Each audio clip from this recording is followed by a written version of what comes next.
Halo semuanya, perkenalkan nama saya William. Saya mahasiswa Universitas Siberasia, Prodi Akuntansi S1. Pada kesempatan kali ini saya ingin membahas tentang indeks. Pengertian dan perbedaan dari indeks. Indeks harga tertimbang adalah indeks yang mementingkan adanya angka penimbang saat proses perhitungan. Indeks harga tertimbang dihitung salah satunya menggunakan metode Las-Perez. Indeks harga agregatif sederhana atau tidak tertimbang. Perhitungan dengan menggunakan metode tidak tertimbang sangat sederhana karena hanya menggunakan harga dan mengabaikan jumlah barangnya. Indeks harga agregatif tertimbang. Perhitungan indeks harga agregatif tertimbang berbeda dengan metode sebelumnya. Agregatif tertimbang merujuk pada perubahan jumlah barang dan harganya. Angka indeks. Ada dua macam periode, yaitu periode waktu yang sedang berjalan dan periode waktu dasar. Angka indeks adalah peralatan statistik yang sangat populer guna mengukur perubahan atau melakukan perbandingan antara variabel ekonomi dan sosial. Perubahan atau perbandingan antara variabel dari waktu ke waktu dan dinyatakan dengan angka-angka indeks umumnya lebih mudah dimengerti. Macam-macam metode perhitungan tertimbang. Yang pertama ada indeks harga agregatif tertimbang, yang kedua ada indeks produksi agregatif tertimbang, ada variasi dari indeks harga tertimbang, ada variasi dari indeks produksi tertimbang. Indeks harga agregatif tertimbang. Rumusnya adalah L sama dengan sigma PT dikali Q0 dibagi sigma P0 dikali Q0 dikali 100%. L di sini adalah indeks Las-Perez harga. Sigma PT dikali Q0 itu adalah penjumlahan harga periode tertentu dikali kuantitas periode dasar. Sigma P0 dikali Q0 sama dengan penjumlahan harga periode dasar dikali kuantitas periode dasar. P sama dengan sigma PT dikali QT dibagi sigma P0 dikali QT dikali 100%. P di sini adalah indeks harga pasca harga. Sigma PT dikali QT adalah penjumlahan harga periode tertentu dikali kuantitas periode tertentu. Sigma P0 dikali QT adalah penjumlahan periode dasar dikali kuantitas periode tertentu. Indeks produksi agregatif tertimbang. L sama dengan sigma P0 QT dibagi sigma P0 Q0 dikali 100%. Di sini P indeks pasti produk, sigma P0 QT itu penjumlahan harga periode dasar dikali kuantitas periode tertentu.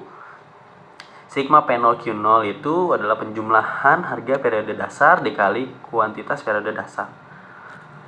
L sama dengan sigma PT QT dibagi sigma PT Q0 dikali 100%. P di sini adalah indeks pasti produk. Sigma PT QT merupakan penjumlahan harga periode tertentu dikali kuantitas periode tertentu. Sigma P0 QT adalah penjumlahan harga periode tertentu dikali kuantitas periode dasar. Variasi dari indeks harga tertimbang. I sama dengan akar dari L harga dikali P harga. I sama dengan setengah L harga ditambah P harga. I sama dengan akar dari L produk dikali P produk. I sama dengan setengah dikali L produk ditambah P produk. Di sini I atau L itu adalah variasi harga atau produk indeks tertimbang. L harga atau L produk itu adalah Las-Perez harga atau produksi. P H atau PP itu pasca harga produksi. Contoh soal. Hitunglah angka indeks harga untuk tahun 2021 dengan 2014 sebagai dasar bantuan dengan metode Las-Perez, Pace, Fisher, dan Drobis. Di sini ada tabelnya 2014 dan 2022, ada harga, quantity. Menurut Las-Perez, di sini kita akan mengalihkan P0 dan Q0. di komoditi A, B, C, D kita akan kalikan sehingga penjumlahan sigma P0 Q0 adalah 6640. Lalu kita juga mengalihkan P1 dan Q1, price 2022 dikalikan quantity 2014 di komoditi A, B, C, dan D. Maka kita akan mendapat hasil sigma P1 Q0 8280. Nah, P sama dengan sigma P1 Q0 dibagi P itu di sini adalah sigma P1 Q0 dibagi sigma P0 Q0 sama dengan dikali 100% sama dengan 8280 dibagi 6640 dikali 100%. Indeks harga menurut Last Freire sama dengan 124,69. Jawaban dari pas C. Di sini kita akan mengalihkan P0 dan Q1 dari masing-masing. Kita akan mengalihkan price 2014 dengan quantity 2022. Lalu kita akan mendapat sigma P0 Q1-nya adalah 5880. Lalu kita juga akan mengalihkan P1 dan Q1, price 2022 dan quantity 2022. Dan kita akan mendapatkan sigma P1 Q1 itu 7160.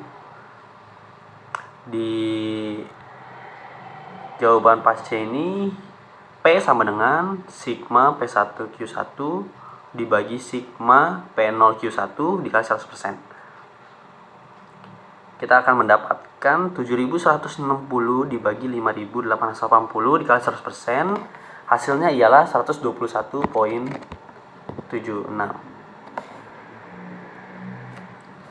Jawaban Fisher and Robis. Di sini kita akan mengalihkan P0 Q0, P0 Q1, P1 Q0, P1 Q1. Di sini kita akan mendapatkan sigma P0 Q0 itu 6640, sigma P0 Q1 itu 5880, sigma P1 Q0 itu adalah 8280, sigma P1 Q1 itu 7160. Nah, rumus ini sama dengan P itu sama dengan sigma P1 Q0 dibagi sigma P0 Q0 dikali 100%, lalu dibagi dengan sigma P1 Q1 dibagi sigma P1 Q0 dikali 100%. Kita akan mendapatkan 8280 dibagi 6640 dikali 100%, lalu dibagi dengan 7160 dibagi 5880 dikali 100%. Kita akan mendapatkan akar 1,28 dikali 100% dibagi 1,21 dikali 100% sama dengan 124,45.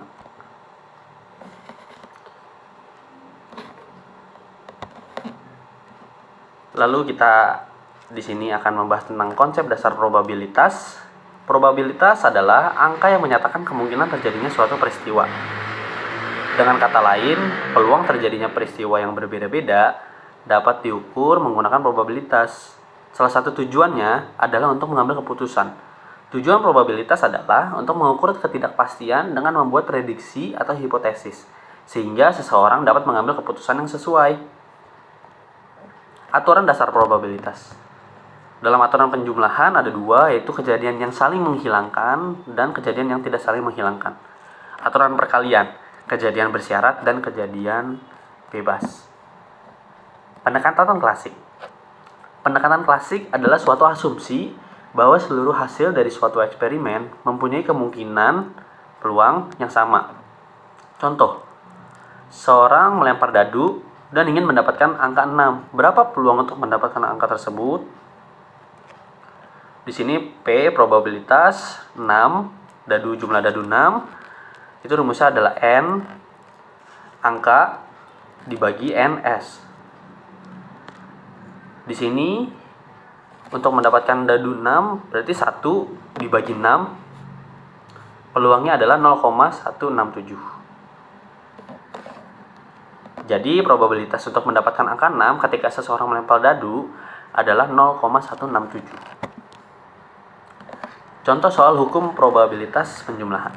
Sebuah perusahaan merekrut kandidat untuk 2 posisi berbeda, marketing dan sales. Perusahaan menerima total 55 lamaran, 30 diantaranya untuk marketing dan 25 untuk sales. Namun ada 10 orang melamar untuk kedua posisi tersebut sekaligus. Berapa peluang terpilihnya kandidat yang melamar posisi marketing atau sales? Nah, di sini kita akan menghitung probabilitas marketing atau sales. Rumusnya adalah probabilitas marketing ditambah probabilitas sales dikurang probabilitas marketing dan sales. Probabilitas marketing itu 30, sales 25, dan marketing dan sales itu ada 10. Jadi 30 dibagi per 55 ditambah 25 per 55 dikurang 10 per 55 sama dengan 45 per 55 adalah 0,82. Dengan demikian, probabilitas memiliki kandidat yang melamar posisi marketing atau sales adalah 0,82. Contoh soal hukum probabilitas yang terkalian. Seseorang memiliki sebuah koin dan ingin melemparnya sebanyak 2 kali. Berapa peluang untuk mendapatkan sisi gambar untuk lemparan pertama dan sisi angka untuk lemparan kedua? Nah, probabilitas A dan B itu adalah probabilitas A dikali B. Probabilitas A dan B itu 1 per 2 dikali 1 per 2 sama dengan 1 per 4 sama dengan 0,25. Dengan demikian, ada kemungkinan 0,25 mendapatkan gambar pada lemparan koin pertama dan angka pada lemparan koin kedua. Sekian presentasi dari saya. Mohon maaf apabila ada kesalahan. Terima kasih.